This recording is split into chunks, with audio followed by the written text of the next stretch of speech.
Halo, apa kabar Anda semua? Assalamualaikum warahmatullahi wabarakatuh. Semoga selalu dalam keadaan sehat walafiat. Kita ketemu di hari Jumat ya. Jumat insya Allah jadi Jumat yang barokah, penuh keberkahan, dan juga tentu saja buat teman-teman yang masih bekerjanya nggak work from home tapi work from office. Ya, ini tentu hari yang ditunggu-tunggu, ini hari Jumat gitu ya. Dan tapi sebelum berlibur kita ajak ngobrol Anda untuk apa ya? Untuk ngobrolin banyak sekali informasi yang saya rasa ini menarik kalau kita ungkap dari bagaimana cara kita membaca berita di balik beritanya ya dalam program Off the Hmm. Record bersama saya Subnu Arif. Dan saya Agi Beta, senang sekali menjumpai Anda. Semoga Anda semuanya dalam keadaan sehat walafiat menyongsong akhir pekan ya Mas Hersu. Yes, oke. Apa nih yang paling ramai Mbak Agi? Paling ya, tapi mungkin ini cuma follow up story lah. Kalau kemarin teman-teman juga udah tahu semua soal pembubaran dari GP Mania ya, Ganjar Mhm. Pranowo Mania kemarin itu Mhm. masih cukup ramai gitu. Tapi mungkin saya sih nganggap ini berita yang nggak akan jadi running story lah. Ini selesai dalam 1-2 hari, ini akan selesai isunya gitu ya.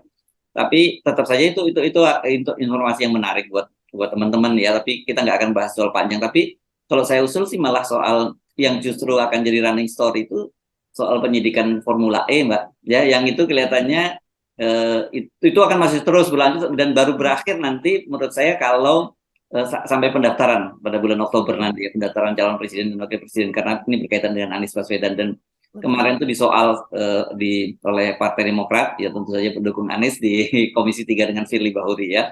Dan Mhm. memang menarik karena seputar itu banyak sekali informasi, karena beberapa waktu terakhir ini kan kita mendengar ada pengunduran diri dari direktur penuntutan, ada direktur penyidikan dan sebagainya. Tapi kemudian terungkap bahwa kalau di kepolisian itu bukan mengundurkan diri, yang dari kepolisian justru minta ditarik gitu ya. Ini menarik, saya kira ini fakta yang ini. Nanti kita bahas yang ini secara cukup apa ya, mendalam ya Mbak ini ya. Yang lain Mbak ada, saya kira informasi-informasi yang perlu kita sampaikan saja mungkin, tapi nggak akan kita bahas secara mendalam soal apa nih Mbak? Yang lain itu adalah soal ini soal buzzer. Mas Hestu Hmm. biasanya kalau soal buzzer males nih. Yang Tapi males ini karena ini mengurangi IQ kita bisa sampai 10 loh gitu, atau sampai jangan-jangan IQ kita turun jadi 370 itu kalau ngomongin soal buzzer ini Mbak. langsung Saya terdiskon gitu iya ya. terdiskon, saya takut agak agak menular ini kan gitu. Kebodohan itu kan, kedunguan itu kan menular kan gitu. Iya ya, tapi ini kita perlu bahas Mas Hersu karena ini menyangkut hoax ya. Ya, Jadi oke. buzzer dari Cokro TV yaitu Eko Kuntadi dan Denny Siregar ini membuat hoax tentang Pak Anies Baswedan gitu. Ya lagi-lagi memang tentang itu begitu. Mempertanyakan yaitu berkaitan dengan Emmanuel Ebenezer atau Noel yang sebelumnya mengatakan bahwa Pak Anies itu adalah seorang aktivis begitu dari sejak Hmm. muda. Karena dia mengatakan demikian karena dia pun adalah seorang aktivis 98. Kaitannya sebetulnya adalah itu gitu.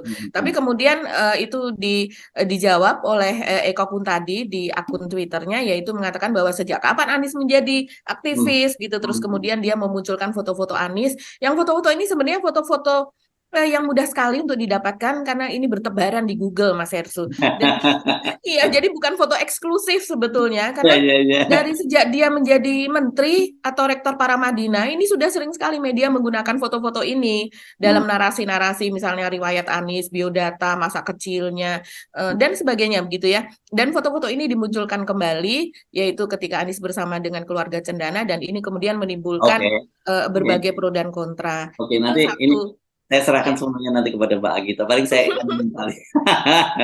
Tapi ya tentu saja kita Ya, update dulu lah ya, sebelum kita. yang satu lagi Mas Ersu, kita perlu mengucapkan bela sungkawa itu Yes. berkaitan dengan adanya gempa bumi ya Mas Ersu di Jayapura, yaitu dengan magnitudo 5,4. Karena ini walaupun magnitudonya tidak terlalu besar begitu, tapi ini mengakibatkan korban jiwa. Setidaknya kabar terbaru itu kemarin itu ada 4 yang Ya, dan wafat salah satunya yang cukup KTP. dramatis, ada kafe di pinggir laut itu ya, itu kelihatannya Iya, ya, yang iya, betul ambles sekali gitu. Mas Hersu. Ya, Dan ya. dramatis dan kemudian ya kita tidak perlu menayangkan ya karena memang ada videonya tapi kita melihatnya, aduh, jadi ini kafe itu ada di pinggir pantai dan ketika terjadi gempa tersebut kemudian kafenya runtuh begitu Mas Ersu, sehingga para korban ini sepertinya tertimbun oleh bangunan tersebut. Jadi meninggalnya karena tenggelam, tampaknya demikian karena proses penyelamatan pun dengan menggunakan para penyelam. Dan sepertinya ada 4 orang diduga adalah karyawan atau pengunjung, masih belum jelas, diduga itu adalah karyawan mungkin ya.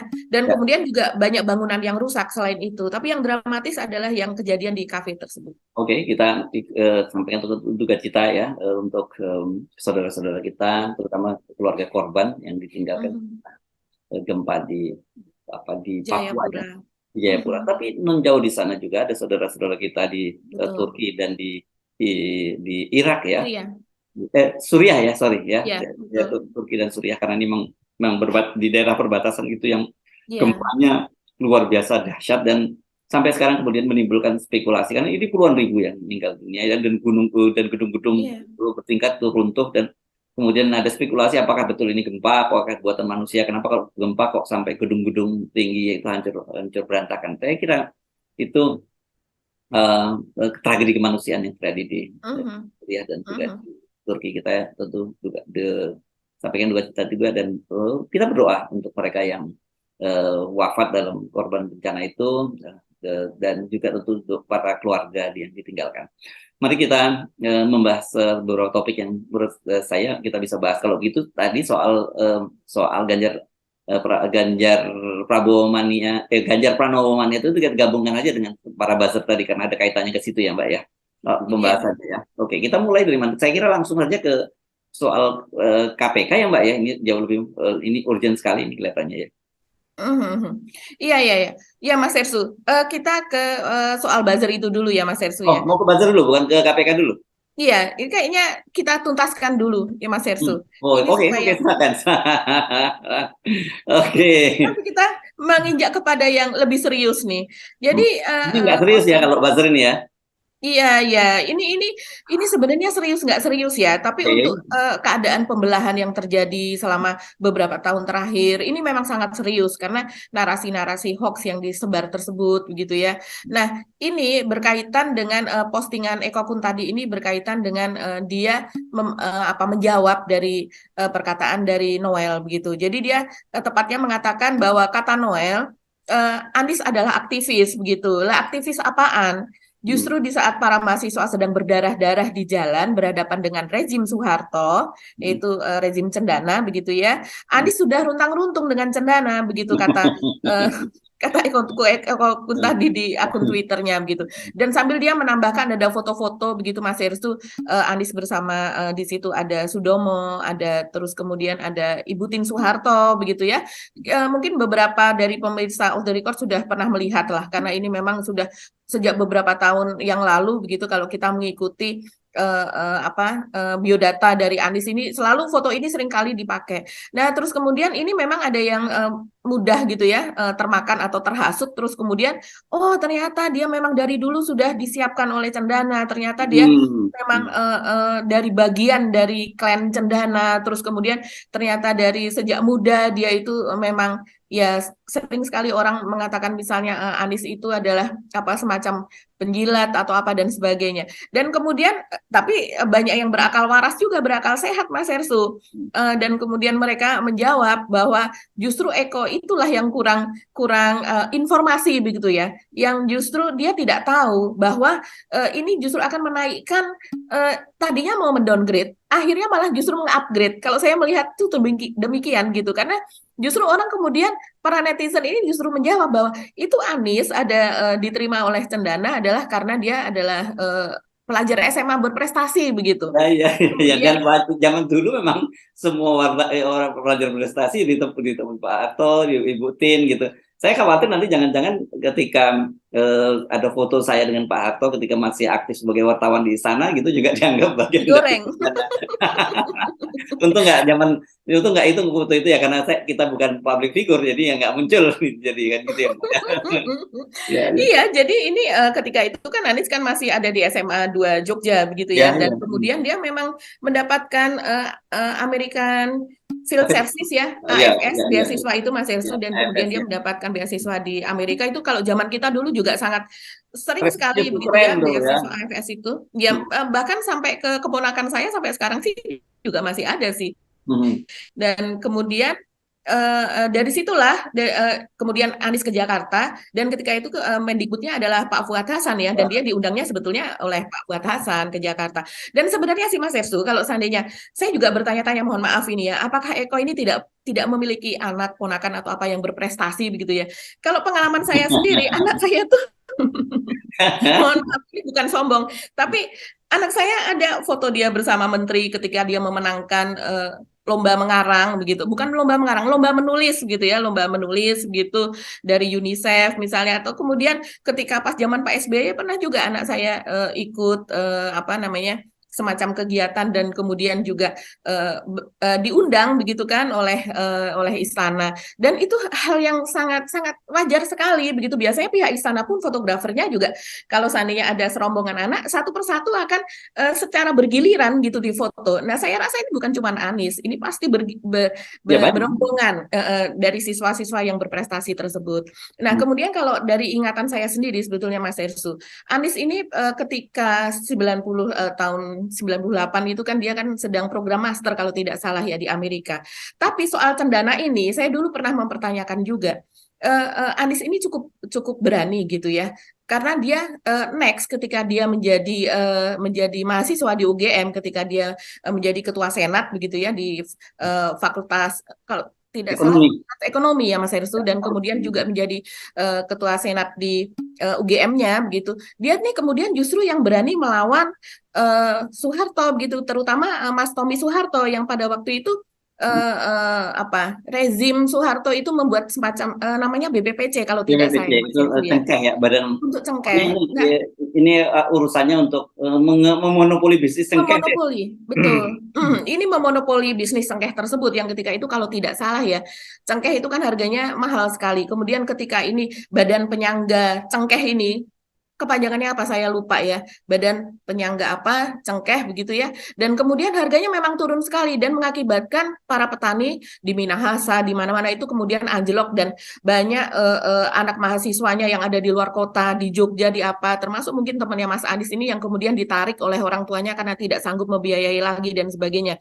Ketika itu memang cukup ramai dan Anies ini bersama teman-temannya kemudian mengedukasi dan kemudian membela dan mereka berusaha supaya mereka tetap survive pada saat itu dan kemudian melawan rezim gitu, melawan itu mereka ingin memperkarakan secara hukum dan sebagainya dan saya ingat itu ceritanya sampai dikejar-kejar memang dan mereka sampai dalam perjalanannya mereka mengusahakan untuk dapat pergi pakai pesawat dan sebagainya. Jadi pergerakan mahasiswa yang tidak hanya dia hanya demo di sekitar UGM, tapi bahkan mendatangi para petani cengkeh yang sedang dilanda musibah tersebut begitu. Ya, ya, ya, Nah, ya. artinya dalam hal itu kita tahu sendiri bahwa dominasi rezim Soeharto saat itu cukup kuat ya, terutama untuk Ya.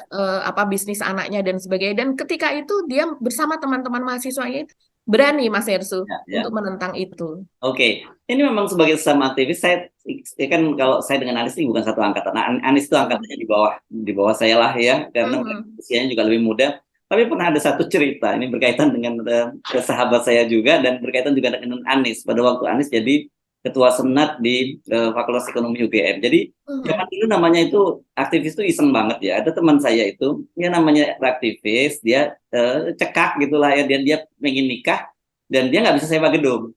Nah, ini cerita ini true story ini ya. Dia tidak bisa sewa gedung dan kemudian dia memanfaatkan salah satu ruang pertemuan di Fakultas Ekonomi. Dan itu yang mengajukan izinnya adalah Anies Baswedan.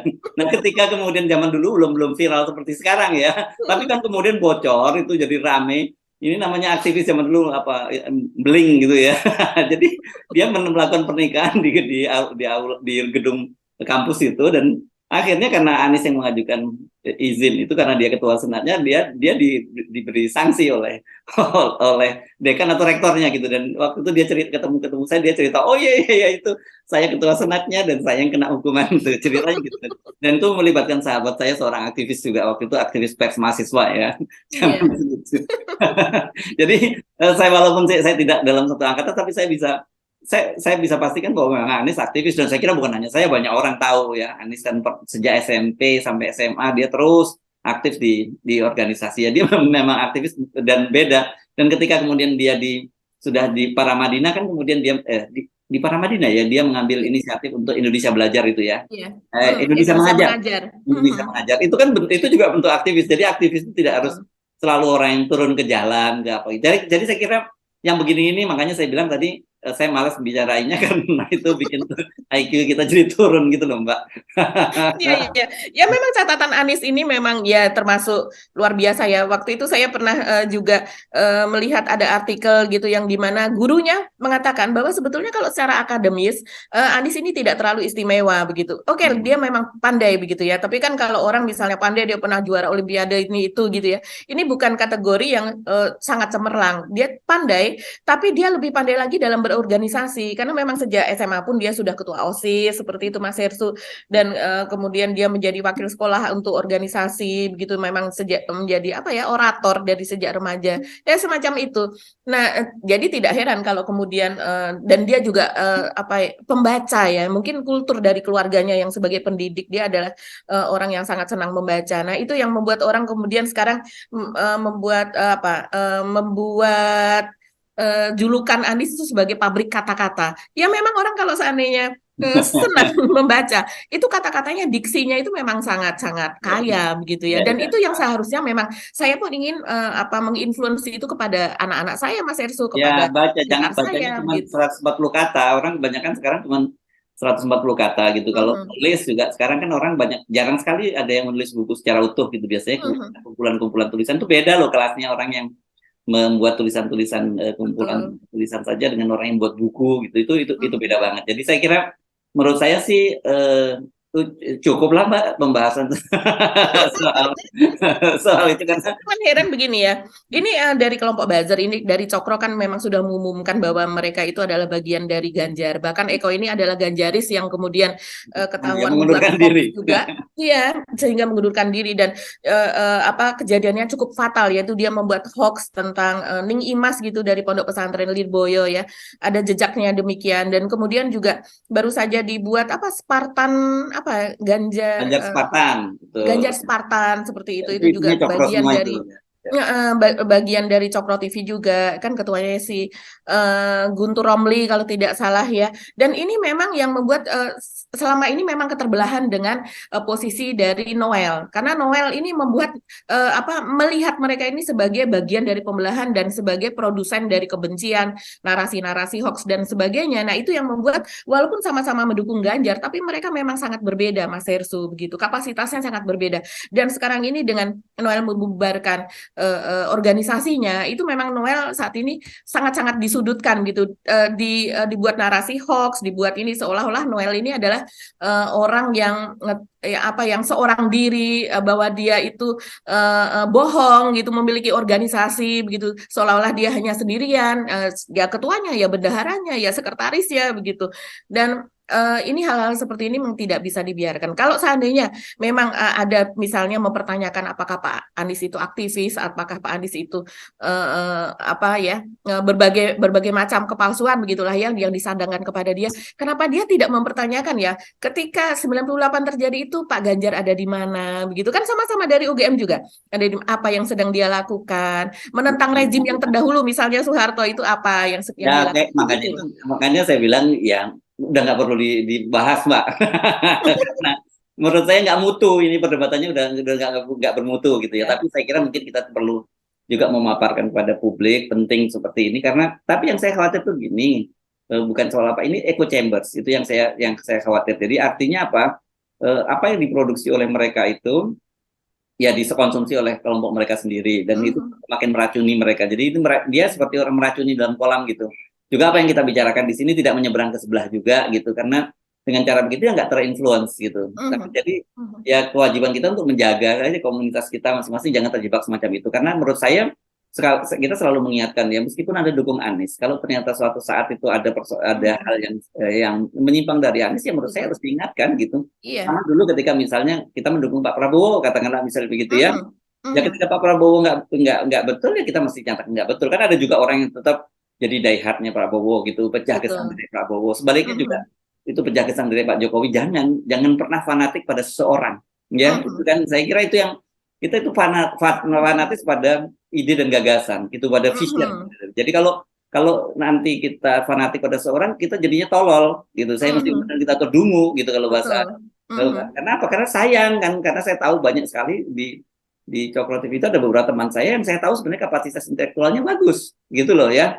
iya, Gitu. iya. Tapi gara-gara dia mendukung orang membabi buta, jadi dia jadi dungu gitu. Itu kan sayang gitu ya.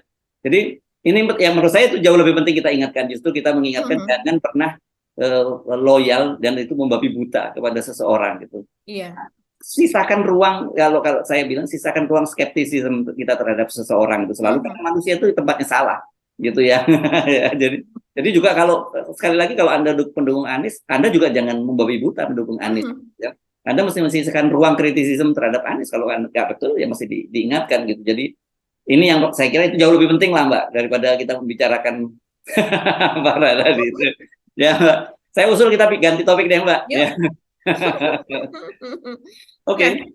KPK nih gimana nih Mas Ersu? Ini kayaknya masih terus Pak Firly Bahuri ini masih terus berusaha begitu ya untuk Ya, ya. menaikkan tingkat apa mentersangkakan Anies begitu dan Hmm. menaikkan ininya dari penyelidikan menjadi penyidikan. Ini Ya, kemarin cukup ramai Mas Ersu di Komisi ya. 3 nih. Jadi saya kira ini apa ya? Sekarang ini mosaiknya itu udah mulai mulai terbentuk ya. Kalau dulu kan Ya. kita cuman dengar investigasi dari ini, investigasi ini, Mhm, ada kabar bahwa direktur penuntutan mundur, direktur mhm, penyidikan mundur dan sebagainya gitu-gitu dari kejaksaan betul. kepolisian selalu dijawab oleh KPK bahwa oh nggak betul, itu nggak ada kaitannya dengan Mhm, soal itu gitu, bahwa mhm, mereka memang sudah waktunya lama di KPK dan ingin mhm, mengembangkan karirnya di institusi asal. Kan selain dari kan awal-awal KPK ini kan kebanyakan penyidiknya itu dari mhm. kepolisian, terus ada juga yang dari BPKP, kan ada juga yang masuk situ, terus kemudian Ya, ada untuk penuntutan tuh banyak kan dari memang diambil dari kejaksaan gitu. ya, Belakangan memang kemudian eh, KPK membentuk sendiri penyidik-penyidiknya kan begitu, itu mhm, mulai ya, gitu. Tapi kalau penuntutan saya kira ini memang ya agak susah untuk ini kan masalah teknis yang saya kira mhm, dikuasai oleh para para jaksa. Jadi nah, sekarang dengan berita-berita yang muncul ini dan termasuk kemarin mhm. yang di DPR, kita menjadi tahu betul ya memang ternyata proses itu terus berlangsung gitu, dan Betul. penolakan di dalam itu akhirnya muncul dengan satu atau pengunduran diri, atau bahkan Firly itu mengembalikan orang yang Mhm, ke instansinya ya kan. Ini saya kira yang kelihatan sekali pada kepolisian ya. Kalau kejaksaan ya. kan ya belum membuka itu. Kalau kepolisian kan sudah membuka ya. Bahkan yang membuka Kapolri sendiri, yang dia mengakui bahwa direktur penyidikan ya Pak, deputy ya kalau itu ya, Iya, ya iya, iya, Karyoto betul. itu ya. Ya itu Mhm, coba kita kita baca ininya ya.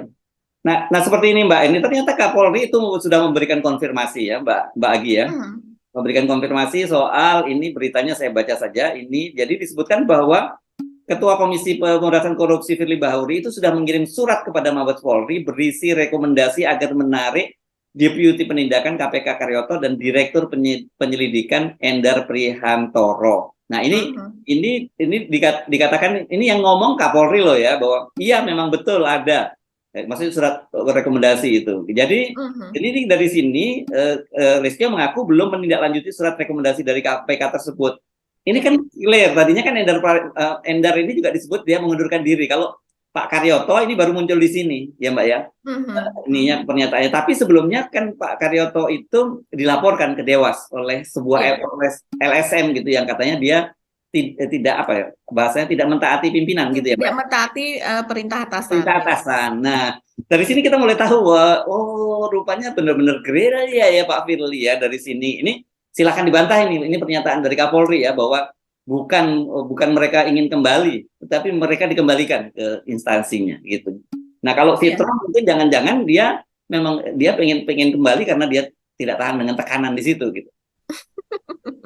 Iya, iya, iya, betul sekali Mas Hersu. Jadi ini kan runtutannya adalah mereka ini kalau menurut salah satunya ya, yang kita bisa baca dari CNN itu Mas Hersu, yang dia mendapatkan sebuah sumber yang kemudian menceritakan kepada media, betul, bahwa Direktur Penyelidikan KPK ini Endar Toro ini dan Deputi Penindakan KPK ini Pak Karyoto itu Pak Karyoto ini Jenderal Bintang 2 loh ya Mas Yang Hersu dua ya. ya. Bintang 2 ini di kepolisian dilaporkan ke Dewas begitu atas dugaan melawan perintah atasan itu tadi.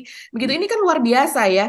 Karena itu imbas dari gelar perkara begitu disebutkan kronologisnya adalah demikian. Ini adalah imbas dari gelar perkara atau ekspos penyelenggaraan Formula E yang tidak kunjung ditingkatkan statusnya dari penyelidikan ke penyidikan begitu. Nah, ekspos tersebut itu dilakukan bersama dengan BPK pada tanggal 10 Januari lalu yang diikuti oleh 3 orang pimpinan KPK yaitu Pak Firly, Pak Alexander Marwata dan juga Pak Johanis Tanak begitu. Dan kemudian sebenarnya Pak Karyoto dan Pak Endar beserta jajaran yang lainnya juga diikutkan dalam ekspos tersebut. Nah, terus kemudian sumber CNN atau sumber dari media yang lain juga itu mengutip bahwa 3 pimpinan KPK itu ngotot agar status penyelidikan dari Formula E itu dinaikkan ke tahap penyidikan. Nah, sementara jajaran yang lainnya ini, terutama Pak Karyoto dan Pak Endar ini menyarankan belum cukup gitu, mengatakan bahwa belum cukup karena belum ditemukan mens rea atau niat jahat begitu. Dan kemudian diinformasikan bahwa Firly kemudian membuat kesimpulan sendiri yang tidak pernah disepakati oleh tim yang lain tersebut, tim penindakan tersebut Mas Hersu. Dan selanjutnya kesimpulan yang dibuat sendiri oleh Firly tersebut dijadikan dasar untuk memerintahkan jajaran penindakan, berarti ini ada di bawahnya Pak Karyoto tersebut, ya untuk membuat semacam apa namanya LKTPK begitu Mas Hersu singkatannya ya kalau di KPK, yaitu laporan kejadian dari pidana korupsi tersebut kurang lebih demikian. Nah itu sebagai landasan dimulainya penyelidikan kasus Formula E. Kita masih ingat dulu ya Mas Hersu, Pak Penyidikan ya Bambang. maksudnya ya. Udah naik ke penyidikan maksudnya maunya gitu. Betul, supaya bisa dilakukan itu begitu. Nah, itulah yang Pak Endar itu kemudian menolak dan untuk membuat LKPTK tersebut LKTPK begitu ya, karena bukan hasil dari rapat ekspos. Jadi rapat ekspos tidak merekomendasikan itu, tapi dia disuruh untuk membuat itu. Nah, akibat dari penolakan itu membuat ketiga pimpinan itu kemudian menjadi marah dan diduga juga itulah yang mendasari kemudian Pak Karyoto dan Pak Endar ini kemudian kan dilaporkan oleh LSM ya Mas Herstu, yang dari sejak sampai sekarang kita tidak tahu nama LSM itu apa sih gitu, karena memang Ali Fikri juga dari KPK tidak mengungkap, dari Pak Karyotonya juga tidak mengungkap gitu namanya, tapi dia tahu bahwa dirinya dilaporkan ke Dewas ya, dan kemudian dia akan diperiksa oleh Dewas. Nah, diduga dari hal itu tadi sengketa di antara mereka sendiri itu membuat Firly menggunakan pihak lain untuk membuat laporan pengaduan ke Dewas KPK itu tadi, yang kita tahu itu adalah yang dikirim begitu ya, istilahnya yang datang adalah LSM itu tadi. Nah, ini kayaknya memang kita bingung ya melihat ini Mas Heru kok jadi ruwet seperti ini. Bahkan kalau kita masih ingat apa yang dikatakan oleh Bambang Wijayanto dulu, yang dia mengatakan bahwa ada semacam peraturan namanya di KPK namanya apa Mas Heru, yang itu tidak apa ya, peraturan itu bertentangan dengan undang-undang KPK begitu disebutkan, yaitu bahwa mereka ini bahwa dengan alat bukti yang ada, memang kan harusnya berdasarkan undang-undang dari 2 alat bukti itu harus sudah ada tersangkanya begitu. Tapi kan kemudian akan dibuat peraturan bahwa mereka bisa naik ke tingkat penyidikan tanpa ada tersangka begitu. Dan menurut Pak Bambang itu menyalahi ketentuan dari undang-undang. Tapi memang akan dibuat seperti itu. Nah kita sekarang kan perlu klarifikasi. Wajar kalau seandainya kemarin di Komisi 3 Pak Benny Kaharman itu kan menanyakan ini, dan dia menanyakan kenapa ini terjadi gitu, karena sebelum yang 2 orang ini diminta oleh KPK, ini kan diminta oleh KPK untuk ditarik gitu, Ya. meminta surat kepada Pak Listio Sigit supaya ditarik. Nah kita ingat sepekan yang lalu kalau tidak salah ya, awal-awal akhir Januari atau awal Februari ini kan ada 2 orang lagi yang mundur duluan Mas Hersu, yaitu Direktur Penuntutan Fitroh Roh Cahyanto, Bapak Fitroh kah kita mengenalnya begitu, yang dia mau ke Kejaksaan Agung. Itu sudah jelas kalau dia ini mundur sendiri, dia tidak minta untuk ditarik begitu. Dan satu lagi adalah Kepala Satgas Penyidikan KPK yaitu Tri Suhartanto. yang kalau ini ke Polri begitu. Nah, ini artinya dalam jangka waktu 1 pekan ini saja, ini berarti ada 4 orang penting begitu. Yang satu mundur, yang yang dua yang dua mundur, yang mundur. 2 lagi ini minta ditarik begitu. Ini apa? Sebelumnya kan tidak pernah terjadi yang hal yang seperti ini, Mas Hersu, dan kemudian mereka juga mengkonfirmasi begitu bahwa ini ada kaitannya dengan Formula E tersebut gitu. Ya, kalau Karyoto dengan Pak Endar tadi seperti diakui anggota Dewas KPK Samsudin Haris kan memang dilaporkan berkaitan dengan kasus Formula E. Itu jadi Betul. ya jelas dong ya ini urusannya. Jadi kita mesti ingatkan dari sini saja kita tahu bahwa Pak Firly ini masih terus ya berusaha mentersangkakan Anies ini bagaimanapun caranya meskipun sekarang sudah tidak 3 partai karena memang undang-undangnya terutama aturan di KPU menyatakan bahwa sampai mereka ini tidak bisa dibatalkan ininya atau di kasusnya disidik ketika sudah terdaftar sudah daftar ya sebagai calon presiden. Tetapi untuk kasus-kasus yang bersifat korupsi dan pidana itu masih tetap berjalan gitu Mbak. Termasuk untuk kasus-kasus yang berkaitan dengan pemilu, nah itu bisa berjalan gitu. Tapi yang lain-lain sementara ini dihentikan dulu gitu loh. Itu yang saya kira ini mereka tetap pengen ini jadi adu cepat juga ini antara KPK dengan partai-partai politik ini masih terus berlangsung. Nah ini saya kira jadi transparan gitu bahwa sampai sekarang pun sebenarnya pencapresan Anies Baswedan itu ya belum pasti gitu karena satu ada persoalan politik gitu berkaitan dengan dukungan itu. Kalau tadi misalnya katakanlah bisa menyelesaikan persoalan di 3 partai itu sudah sepakat dan juga menyepakati siapa cawapresnya, tapi persoalan hukumnya masih mengintai. Gitu. Dan persoalan hukum ini yang dipertanyakan kemudian ya sama seperti kayak Pak Beni kemarin ketika di Komisi 3 dia mengatakan dia bersinyalemen begitu ya kalau seandainya saja ini bukan tahun politik, seandainya saja pemilu itu ditunda sampai tahun 2027 misalnya, yaitu mungkin maksudnya adalah operasi penundaan pemilu itu berhasil begitu ya, mungkin ini tidak akan terjadi upaya untuk metersangkakan Anies ini begitu. Jadi belum lagi soal itu tadi Mbak ya.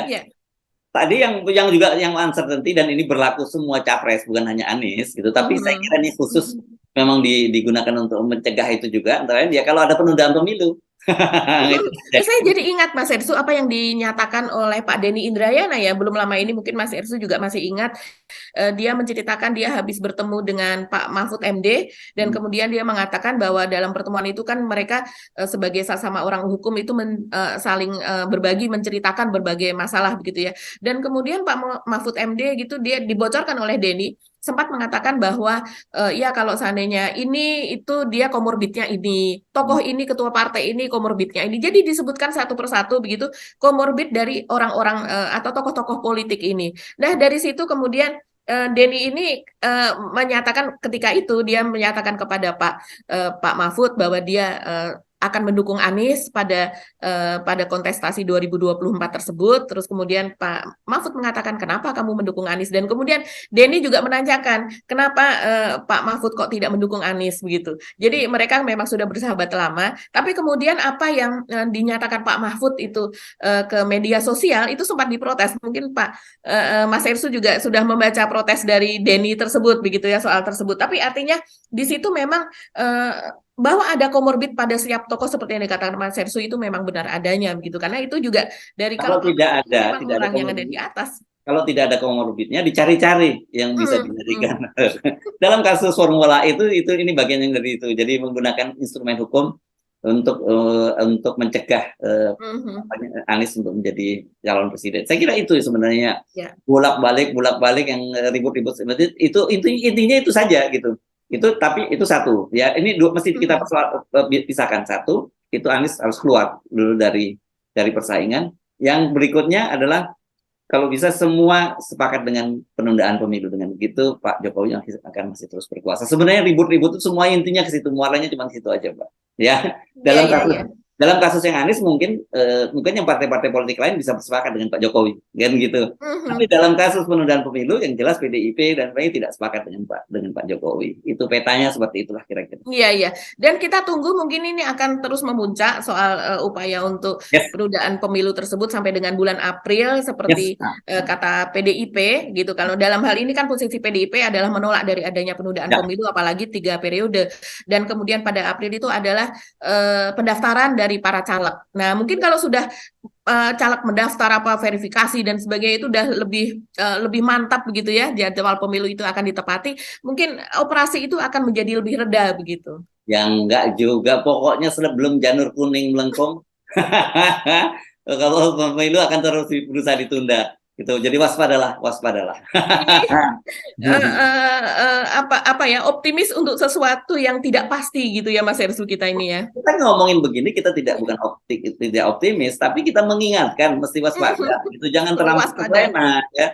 Jangan terlena ini bahwa wah Anies sudah didukung oleh 3 partai politik. Oh, sempat Komisi 2 juga menyatakan tidak akan ada penundaan pemilu, semua tahapan sudah dipenuhi. Kan gitu. Oh, Pak Jokowi juga ngomong tidak akan menunda pemilu. Nah, khusus yang terakhir ini. Belum tentu gitu ya. Oke, bagi kita mesti akhiri perbincangan kita ya, Mbak Agi ya. Oke. Oke, sampai ketemu lagi di awal pekan depan, insya Allah kita sama-sama diberi panjang umur, kita ketemu lagi di hari Senin ya. Saya Iya. Hizbun Arif. Dan saya Agi Beta, tetap salam 0%, salam akal sehat. Wassalamualaikum warahmatullahi wabarakatuh. Waalaikumsalam warahmatullahi wabarakatuh.